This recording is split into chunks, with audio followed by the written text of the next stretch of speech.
दिव्यवाङ्मयका मूर्ति चतुर्वेद समुज्वल व्यवस्थित गरौँ ज्ञान विज्ञान ज्योति झलमल। पुराणहरू 18 अध्यात्म ज्ञान भो जहाँ रीति वैदिक ओमकार एउटै दिव्यपुरी महा।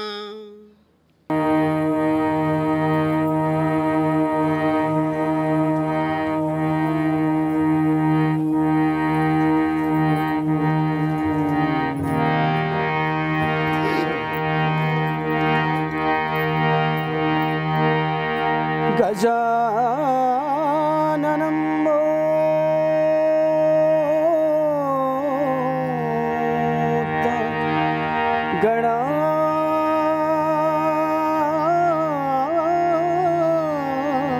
गणाधिसेवितं कपित्थजम्बो फलचाभक्षणम्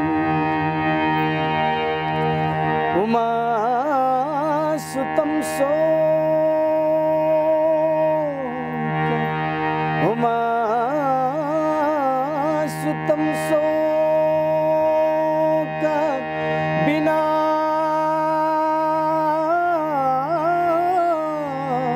विनाशकारकं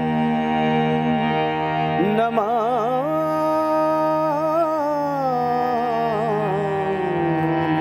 विघ्नेश्वरपादपङ्कजम्। भगवत भक्त सज्जनहरू, दिव्यपुरी टिभीबाट हामीले नयाँ एउटा कार्यक्रम थालिने गर्दैछौँ। त्यो के हो भन्दा विद्यार्थी सत्सङ्ग। हामीले युवाहरूको लागि, प्रौढहरूको लागि, मातृशक्तिहरूको लागि, ज्येष्ठ नागरिकहरूको लागि त्यो सत्सङ्ग कार्यक्रम दिँदै आएका छौँ र विद्यार्थी वर्गमा पनि नयाँ चेतना जागृत गराउँ, आध्यात्मिक क्षेत्रका ज्ञान दिलाउँ, आध्यात्मिक क्षेत्रका शब्दहरूको एउटा शब्दावली जुन छ, त्यो शब्द भण्डार जुन छ, त्यो आधुनिक विज्ञानका विद्यार्थीहरूको लागि पनि अहिलेको यो शिक्षा प्रणालीको विकासको क्रममा विद्यार्थीहरूको लागि, विद्यार्थीहरूको व्यक्तित्व विकासको लागि यी कुराहरू लाभदायक हुने ठानेर हामीले सम्पूर्ण विद्यार्थीहरूको लागि एउटा शब्द भण्डार, आध्यात्मिक शब्द भण्डार जसलाई भनिन्छ, आध्यात्मिक शब्द भण्डारबाट झिकेर केही आधारभूत ज्ञानहरू पस्किन लागिरहेका छौँ, जसलाई विद्यार्थी सत्सङ्गको नाम दिएका छौँ हामीले। तर आउनुहोस् अब ढिलो नगरिकन अब यो शब्द भण्डारबाट केही शब्द झिकौँ र यसको व्याख्या गरौँ। मानिस स्वभावै नै चेतनशील प्राणी हो भक्तहरू, त्यसैले उसलाई शिक्षा, दीक्षा, धन, सम्पत्ति, प्रेम, भाव आदि सबै कुरा चाहिन्छ। यद्यपि आफ्नो क्षेत्रमा थोरै धेरै ज्ञान पनि हुन्छ, तर सबै विषयगत क्षेत्रको ज्ञान सबैमा हुँदैन। यो पुस्तक अध्ययन गर्दा समयमा लेखेका कुरा बुझ्न कष्ट नहोस् भनी शब्दलाई सरलीकृत गरेर हाम्रा सम्पूर्ण विद्यार्थी भाइ बहिनीहरूको लागि हामीले आध्यात्मिक शब्द भण्डार त्यसबाट झिकेर केही शब्दहरूको व्याख्या गर्दैछौँ। यसैलाई भनिन्छ विद्यार्थी सत्सङ्ग। मङ्गलम भगवान् विष्णु मङ्गलम गरुडध्वज मङ्गलम पुण्डरीकाक्ष मङ्गलाय तनुहरि। अब सुरु गरौँ। त्रय अवस्था भनिन्छ भक्तहरू। के हो त त्रय अवस्था भनेको भन्दा जाग्रत अवस्था, जाग्रत हामी जो जिरहेका छौँ, स्वप्न हामी निदाउँछौँ र सुसुप्ति मरेपछिको पनि जाग्रत, स्वप्न र सुसुप्ति 3 अवस्था हुन्छन्। त्रिकर्म भनिन्छ। के हो त त्रिकर्म भनेको भन्दा सञ्चित कर्म एउटा, अर्को प्रारब्ध कर्म र अर्को क्रिया हामीले जो गर्दैछौँ। सञ्चित भनेको हामीले पूर्व जन्ममा सञ्चित गरेको, जसरी हामीले ब्याङ्कमा ब्यालेन्स गरेको, बचतमा राखेको पैसा, मुद्दतीमा राखेको पैसा पछि झिकेर बुढेसकालमा झिकेर त्यसको ब्याज खान्छौँ। अहिले हामीले जो भोग गर्दैछौँ हामीले पूर्व जन्मको कर्मको फल भोग गर्दैछौँ। प्रारब्ध भनेको हाम्रो निधारमा जुन लेखिएको हुन्छ, प्रारब्ध लिखितम पिल्लाटे प्रोजितम का समर्थ, छैटौँको दिनमा भावीले निधारमा जुन लेखिएको छ त्यसलाई प्रारब्ध भनिन्छ भक्तहरू। र क्रिया हामीले अहिले जो गृहस्थ आश्रम गर्छौँ, धन सम्पत्ति कमाउँछौँ, विद्या पढ्छौँ, शिक्षा आर्जन गर्छौँ, कोही इतिहास पुराण पढ्छौँ, कोही वेद पढ्छौँ, कोही विज्ञान पढ्छौँ, कोही साधु सन्त हुन्छौँ, यो जुन क्रिया छ यो हाम्रो क्रिया, यसलाई त्रिकर्म भनिन्छ। अब तिनवटा काल छन् जसलाई त्रिकाल भनिन्छ। के हुन्छ त्रिकाल? भूतकाल, भइसकेको गइसकेको कुरालाई, वर्तमान अहिले जे भइरहेछ हामी जहाँ छौँ, र भविष्यत जो पछि हुने छ त्यसलाई भविष्यत भनिन्छ। अब जस्तै त्रिगया, हामी तिनको कुरा गर्दैछौँ अहिले। तिनवटा गया छन्। एउटा शरण गया भनिन्छ जसलाई गयालाई, अर्को नैमिषारण्य क्षेत्र जहाँ ऋषिमुनिहरू बसेर तपस्या गर्छन्, सत्सङ्ग गर्छन्, त्यसलाई नाभि भनिन्छ। र बद्रीनारायण भगवान् चार धाम मध्येको एउटा धाम हो बद्रीधाम, त्यसलाई शिर भनिन्छ भक्तहरू।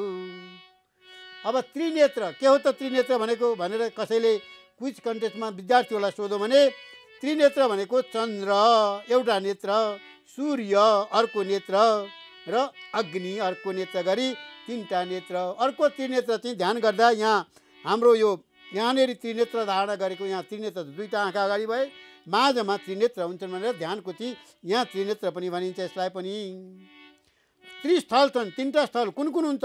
काशी, काशीमा कल्पवास बस्न जान्छन् भक्तहरू। काशीमा मऱ्यो भने मुक्ति प्राप्त गरिन्छ भनेको छ त्यसैले। अनि गया, गयामा श्राद्ध गर्न जान्छन्, मरेका पितृहरूको लागि गयालाई श्राद्ध गर्ने ठाउँ बताइन्छ। अनि प्रयाग चाहिँ तीर्थ गर्ने, तीर्थहरूको राजा भनिन्छ प्रयाग। त्रिगुण, तिनवटा गुण हुनुहुन्छ। के छन् भन्दा सत्वगुण मान्छेमा हुने, तपाईँ हामीमै हुन्छन्। एउटा सत्वगुणी हुन्छ, एउटा रजोगुणी हुन्छ र एउटा तमोगुणी, तीन किसिमका मान्छे हुन्छन्।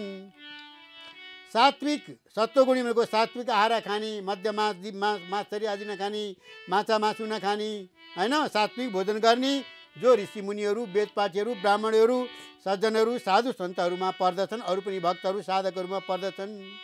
अर्को राजस भनेको राजसी ठाँट बाँटसँग मिठो मसिनो खाने, यावत जीवम सुखम जीवेत ऋणम कृत्वा घृतम पिबेत भस्मीभूतश्च देहस्य पुनरागमनम कुतः। जैनको सिद्धान्तले यसो भन्छ भक्तहरू, जहिलेसम्म बाँचिन्छ सुखले बाँच्ने, ऋण गरे पनि घिउ पिएर बाँच्ने। यावत जीवम सुखम जीवेत ऋणम कृत्वा घृतम पिबेत भन्छ। एउटा त्यसलाई राजसी ठाँट बाँट भन्छ एउटा। अर्को तामसी भोजन, मद मात्सर्य, मात्ने कुरा, मात लाग्ने कुरा, अनि मासु आदि गरिएका कुराहरू, अरूको प्राण हत्या गरिएका कुराहरू, जो अरूलाई मारेर तामसी भोजन गरिएको हुन्छ त्यसलाई तामस भन्छन्। त्रिभुवन, तिनवटा भुवन छन्। कुन कुन भन्दा स्वर्ग, मर्त्य र पाताल। स्वर्ग भनेको माथि मरेपछि हामीले प्राप्त गर्ने, मर्त्य लोकमा जो हामी बसिरहेका छौँ। पाताल हामीभन्दा तलको जमिन मुनिलाई पातालमा भनिन्छ। अनि तिलानी भनिन्छ। के हो त त्यो तिलानी भनेको? जौ, तिल, कुश मिलाएर बनाएको कर्मपात्रको जललाई तिलानीको जल भनिन्छ। अनि अब हामी चारमा जाउँ। चारधाम भनिन्छ। के हो चारधाम? हामीले सुनेका छौँ। हुन त चारधाम भक्तहरू बाआमाका चरणमा चारधाम आउँछन् भनेको छ। माता पिता हुन्जेलसम्म, जीवित हुन्जेलसम्म तपाईँ कहीँ चारधाम नगएको पनि माता पिताका चरणमा दर्शन गर्नुभयो भने चारधाम दर्शन गरेको पुण्य मिल्दछ।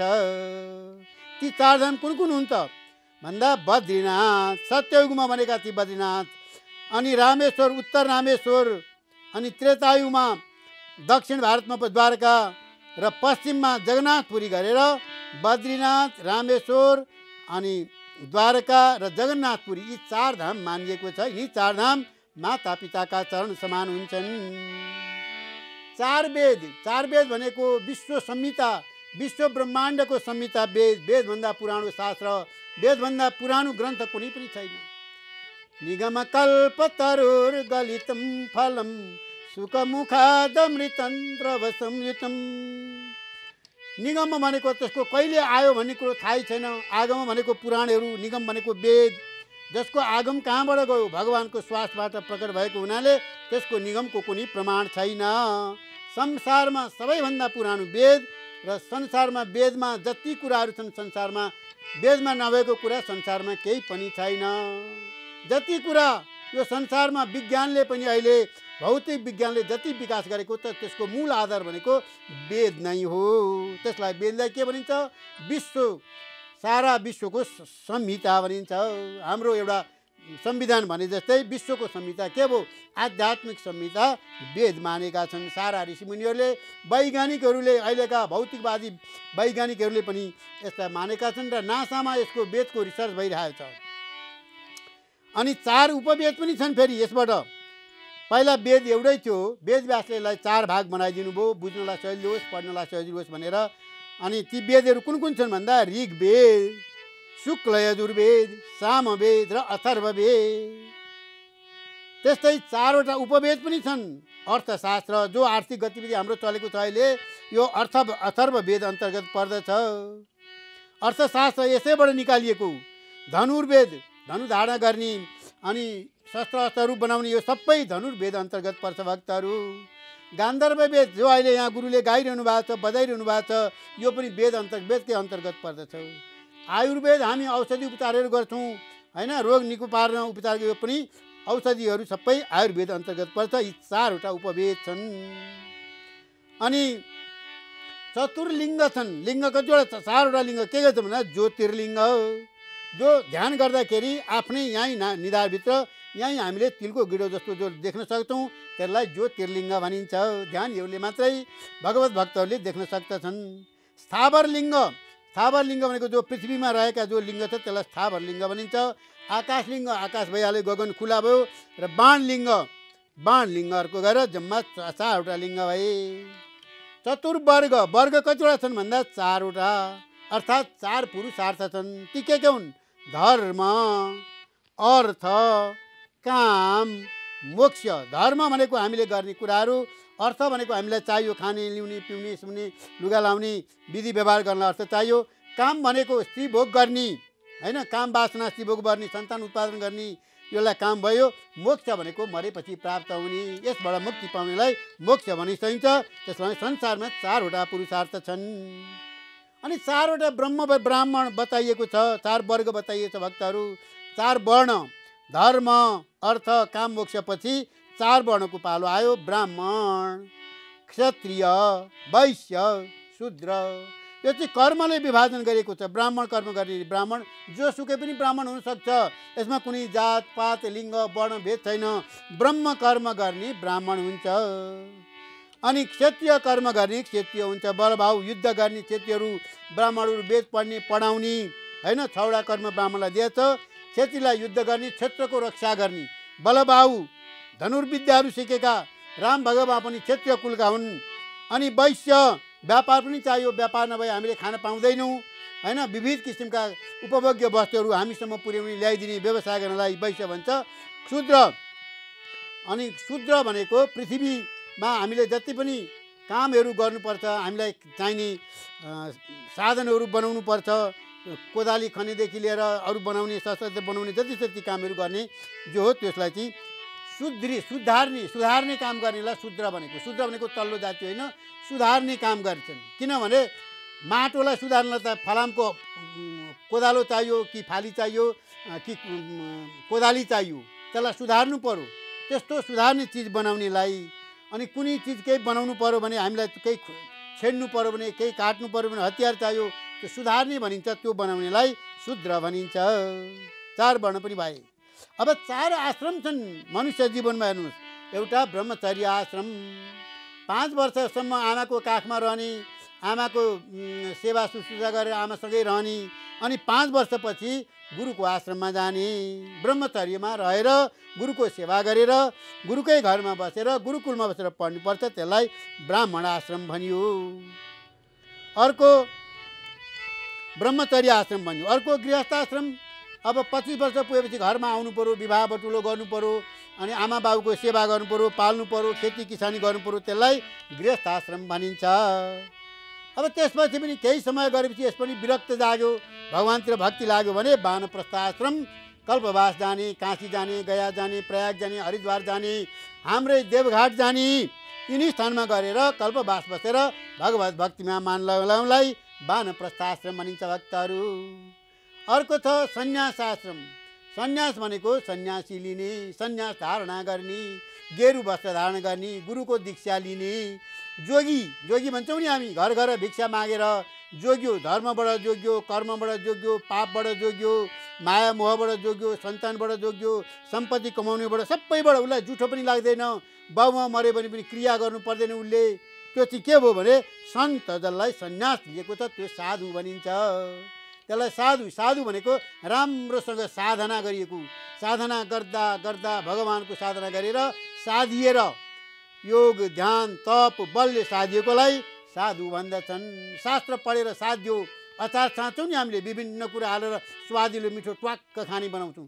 त्यस्तै साधु पनि सबै कुराबाट साधना गर्दा गर्दै पहिला योग गर्नु पर्यो, प्राणायाम गर्नु पर्यो, ध्यान गर्नु पर्यो, गुरुको दीक्षा लिनु पर्यो, सत्सङ्ग गर्नु पर्यो। अनि भिक्षा मागेर लिएर आएर खाने साधुले सञ्चित गर्नु हुँदैन। साधुले आज ल्याएको भिक्षा आजै खानुपर्छ, बाँकी नराख्नु भनेको छ। र 7 घरभन्दा बढीमा भिक्षा पनि नमाग्नु भनेको छ। त्यो ल्याएर खाने, जे मिल्छ त्यसैमा कहिले भोकै पनि बस्नु पर्यो। त्यस्तालाई के भनिन्छ? साधु भनिन्छ, सन्यासी भनिन्छ। अब 4 युग छन्। कुन कुन युग? सत्य, त्रेता, द्वापर, कली। हामी कलियुगमा छौँ। 4 उपाय छन्। के हुन्छ? साम, सम्झाउने बुझाउने, त्यसलाई मनाउने। कुनै मान्छे मानेन भने साम भनेको सम्झाइ बुझाइ गरेर मानेर शिक्षा नीतिका कुरा गरेर हेर नीतिमा यस्तो परेछ भनेर सम्झाउनेलाई साम भनियो। दाम भनेको पैसा दिएर किन्ने, तँ मेरो काम यति गरिदिए भनेर, मलाई यति भोट दिए भनेर नेताहरूले दिन्छन् नि, हो त्यस्तोलाई दाम भनिन्छ। दाम दिएर आफ्नो बनाउने। र त्यति गर्दा मानेन भने दण्ड दिने। लट्ठीले हिर्काएर कुटेर चुटेर दण्ड दिएर बाँधेर बनाउनलाई दण्ड। र भेद भनेको चुकुलखोरी गरेर त्यसको भेद के छ, त्यसको कमजोरी के छ, त्यसलाई पत्ता लगाएर आफूतिर ल्याउनलाई 4 उपाय भनिएका छन्। साम, दाम, दण्ड, भेद। र 4 देवता, प्रमुख देवता 4 को हुन्छ? माता, जन्म दिने माता, त्योभन्दा ठुलो कुनै पनि छैन। पिता, माता बद्री समान हुन् भने पिता केदार समान हुन्। माता धरती हुन् भने पिता आकाश हुन्। पिताको छारी हुन्छ, माताको आधार हुन्छ। त्यस कारणले माता पितालाई देवताको प्रथम पङ्क्तिमा राखिएको छ। त्यसपछि शिक्षा दिने गुरु, गुरुले बाटो देखाइदिनुहुन्छ। गु भनेको अन्धकारबाट रु भनेको उज्यालोतिर लैदिनु हुनाले गुरु भनियो। गुरु ब्रह्मा गुरु विष्णु गुरुदेव महेश्वर गुरु साक्षात् परब्रह्म तस्मै श्री गुरवे नमः। र अर्को अतिथि। अतिथि भनेको तिथि मिति नहेरिकन टुप्लुक्क आउनेलाई अतिथि भनिन्छ। त्यहाँ भगवान पनि आएका हुन्छन्, गुरु पनि आएका हुन्छन्, साधु सन्त पनि आएका हुन्छन्। भगवानको कुनै न कुनै रूपले अतिथि भगवानको रूप हुन्छन्। त्यस कारण अतिथिलाई सकेसम्म श्रद्धापूर्वक खुसी बनाएर, केही नसके ग्लास पानी दिएर पनि पठाउनुपर्छ भक्तहरू। त्यस कारण 4वटा देवता हामीले सधैँ मान्ने, पूजनी गर्ने, स्तुति गर्ने, वन्दना गर्ने। को? माता पिता गुरु र अतिथि। अब 5मा जाउँ हामी। 5का के छन् भन्दा पञ्चकन्या। काहीँ शुभ कार्य गर्दा ठुला मान्छेहरू आउँदा एयरपोर्टमा पञ्चकन्या लगाएर मालाहरू लगाइन्छ नि। पञ्चकन्या 5 वटी कन्याको चाहिँ शुभ लक्षण मानिन्छ। ती 5 वटी कन्याको प्रतीक हो। त्यो को हुन् त? अहिल्या एउटी, अर्की द्रौपदी, अर्की तारा, अर्की कुन्ती र अर्की मन्दोदरी। अहिल्या, द्रौपदी, तारा, कुन्ती, मन्दोदरी तथा पञ्चकन्या स्मरे नित्यम महापातकनाशनम। दिनदिनै 5 वटी कन्याको नाम मात्रै लियो भने पनि हाम्रा सम्पूर्ण पाप पखालिन्छन् भनेको छ। अब पञ्चदेवता पाठ। पञ्चदेवताको पाठ के को गर्नुपर्छ भन्दा गणेश सहस्रनाम, गणेशका 1000 नाम, विष्णु सहस्रनाम, विष्णुका 1000 नाम, शिव सहस्रनाम, शिवका 1000 नाम र सप्तशती चण्डी 1 आवृत्ति अनि आदित्य हृदय। यति 5वटा ग्रन्थलाई पञ्चदेवता पाठ ग्रन्थ भनिन्छ। त्यसै गरी पञ्च उपचार हामीले पूजा गर्दाखेरि चाहिन्छ। भक्तहरू भगवानको पूजा गर्दाखेरि पञ्चोपचारले पूजा गर्नु भन्छ। के हुन्छ? चन्दन एउटा, फुल 2टा, धूप 3टा, बत्ती 4वटा र नैवेद्य 5वटा चिज भयो भने भगवानको पञ्चोपचारले पूजा हुन्छ। पञ्चपल्लव। पञ्चपल्लव भनेको के हुन्छ भने 5वटा पातको एउटा बेरुको पाइन्छ, बजारमा किन्नु पनि पाइन्छ अहिले। पञ्चपल्लवमा डुम्रीको पात चाहिन्छ, आँपको पात चाहिन्छ, आँप चाहिए, बरको पात चाहिन्छ, पिपलको पात चाहिन्छ र पाखरीको पात चाहिन्छ। यति 5वटाको पात मिलाएर पञ्चपल्लव बनेको हुन्छ। त्यो पनि कलशमा राखेर, 'कलशस्थ देव वरुण देवता भ्यू नमन' भनेर पूजा गर्नुपर्छ। अब हामीलाई चाहिने अर्को पञ्चामृत। के केले बन्छ त पञ्चामृत? कति भक्तहरूलाई थाहा होला पञ्चामृत। गाईको दुध चाहिन्छ पञ्चामृतलाई, काँचो नतताएको छानेको दुध 60% राख्ने। त्यसपछि दही चाहियो 5% मात्रै दही राख्ने। अनि घिउ पनि 5% गाईकै घिउ राख्ने। अनि मह 10% राख्ने। मह नभए सक्खर अथवा चिनी राखे पनि हुन्छ।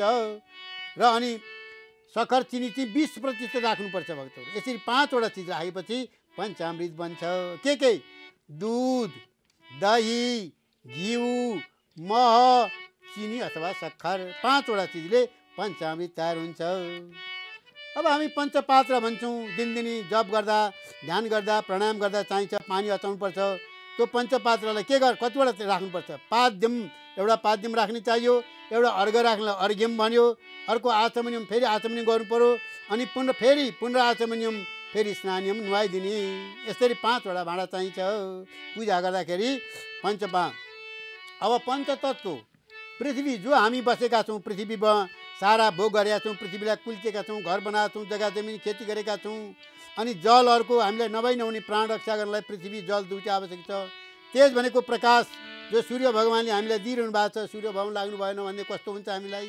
अनि वायु, हावा चलेन भने कस्तो हुन्छ? वायु नभए हामी बाँच्न सक्दैनौँ। र आकाश खुला ठाउँ पनि चाहियो। भित्र उकुस भयो एकैछिन हामीलाई कोठामा चुनिदियो भने आकाश नभई हुँदैन। आकाश भनेको खुला। पञ्चतत्त्वहरूलाई जसलाई भनिन्छ। अब पञ्चधातु भक्तहरू सुन, तामा, चाँदी, पित्तल र फलाम मिलाएर पञ्चधातु बनिन्छ। 5वटा के फेरि सुनौ? सुन, तामा, चाँदी, पित्तल, फलाम। अनि पञ्चरत्नहरू चाहिँ समुद्र मन्थन गर्दाखेरि समुद्रमा प्राप्त भएका ती रत्नहरू कुन हुन् भन्दा पञ्चरत्न सुन, चाँदी, मुगा, पुवालो र मोती। पञ्चरत्न कुन हुन् भने सुन, चाँदी, मुगा, पुवालो र मोती। अब पञ्चमहायज्ञ भनिन्छ। के हो त? पञ्चमहायज्ञ भनेको वेद पाठ गर्नु एउटा, पितृहरूको नाइ तर्पण गर्नु 2टा, अर्को बलि वसुदेव भनेको काग, कुकुर, बिराला दिने अथवा दैनिक नित्य हवन गर्ने, यसलाई बलि वसुदेव भनिन्छ। र अतिथि सत्कार, ल हेर्नुहोस्, अतिथिको सेवा गर्नु पनि यज्ञ मानिएको छ। अब पञ्चबली 5 किसिमका बलि छन्। के? कुभिन्डो, नरिवल, उखु, श्रीफल, काँचो नरिवल भन्छ श्रीफल, अनि वेद, यसलाई चाहिँ के भनिन्छ भन्दा पञ्चबली भनियो। 5 किसिमका बलि छन्। अब पञ्चस्नान, 2टा हात र 2टा खुट्टा 4वटा भइगए हाम्रा, एउटा मुख मात्रै धुनेलाई पञ्चस्नान भनिन्छ। के हुन् पञ्चस्नान? नसक्नेले पञ्चस्नान, 2टा हात धुने, 2टा खुट्टा पखाल्ने र मुख धुनेलाई पञ्चस्नान भनियो। पञ्चाङ्ग देवता के हुन् त? शिव, पशुपतिनाथ, शिव भोले भगवान, शिव, विष्णु, सूर्य, देवी र गणेश, तिनलाई पञ्चाङ्ग देवता भनिन्छ। पञ्चाङ्गमा कहिले विष्णु पञ्चाङ्ग, विष्णुलाई माझमा पूजा गर्ने राख्नलाई विष्णु पञ्चाङ्ग भनिन्छ। सूर्यलाई माझमा राख्नेले सूर्य पञ्चाङ्ग भनिन्छ। गणेशलाई माझमा राखेर पूजा गर्नेलाई गणेश पञ्चाङ्ग भनिन्छ। देवीलाई माझमा राख्नेले पूजा गर्ने देवी पञ्चाङ्ग भनिन्छ। र सबैको जुन देवीलाई देवतालाई प्रधान मानिन्छ त्यसलाई माझमा राख्नलाई त्यो पञ्चाङ्ग भनिन्छ। देवता पञ्चायन, शिव पञ्चायन, विष्णु पञ्चायन, विष्णुलाई माझमा विष्णु पञ्चायन भयो। यसरी पूजा गरिन्छ। अब षड शत्रु 6मा जाउँ हामी। 6वटा शत्रु छन् अरे हाम्रा। कुन? काम, क्रोध, लोभ, मोह, मद, मात्सर्य। हामीलाई कामले सधैँ सताइरहन्छ। कुनै राम्रो स्त्री देख्यो भने, कुनै राम्रो पुरुष देख्यो भने आसक्त भइहाल्ने। क्रोध, रिस छिट्टै उठिहाल्छ हामीलाई। कसैले केही भन्यो कि हामी सुन्न सक्दैनौँ। अनि लोभ पनि, राम्रो चिज देख्यो भने लोभ लागिहाल्छ। हो त्यो मेरो बनाउनु पायो, मेरो लिन पायो भने म र मेरो राम्रो म, त्यसैले भनेको छ नि, त्यो चाहिँ मलाई चाहिहाल्यो लोभ। मोह, कुनैप्रति हाम्रो आसक्ति जनाउँछौँ हामी, मोह भयो। मद, केही चिज खाएर मात लाग्ने त्यो मात्सर्य। सुर, बिरुवा, मसँग त्यो धन छ, सम्पत्ति छ, अहङ्कार, मात्सर्य भन्छ त्यसलाई। अहङ्कार लिनु, त्यसैले मासिन्छन् मान्छेहरू। त्यही अहङ्कारले धेरै ठुल्ठुला मान्छेहरू मासिएका छन्, सकिएको छ। त्यस कारणले त्यसलाई के भन्छ? काम, क्रोध, लोभ, मोह, मद, मात्सर्य 6वटा षडशत्रु हुन् ती हाम्रा। अब षडरस, 6 रस भएको खाना भन्छ नि, गुलियो, अमिलो, पिरो, नुनिलो, तितो र टर्रो, यसलाई 6 वटा रसले युक्त भएको खाना भनिन्छ। षड वेदाङ्ग, वेदाङ्ग 6 वटा छन्। कुन कुन? यो ती वेदाङ्ग, उपवेद भन्छ, वेदाङ्ग भन्छ यसलाई, वेदको अङ्ग। शिक्षा, कल्प, व्याकरण, ज्योतिष, छन्द र निरुक्त। षड वेदाङ्ग, 6 वटा वेदाङ्ग के? फेरि सुनौँ हामी। शिक्षा वेदको अङ्ग हो, यो पनि। कल्प यो पनि वेदको अङ्ग हो। व्याकरण पनि वेदको अङ्ग हो। ज्योतिष पनि वेदको अङ्ग हो। छन्द पनि वेदको अङ्ग हो र निरुक्त पनि वेदकै अङ्ग हो भक्तहरू। अब 7 मा जाउँ।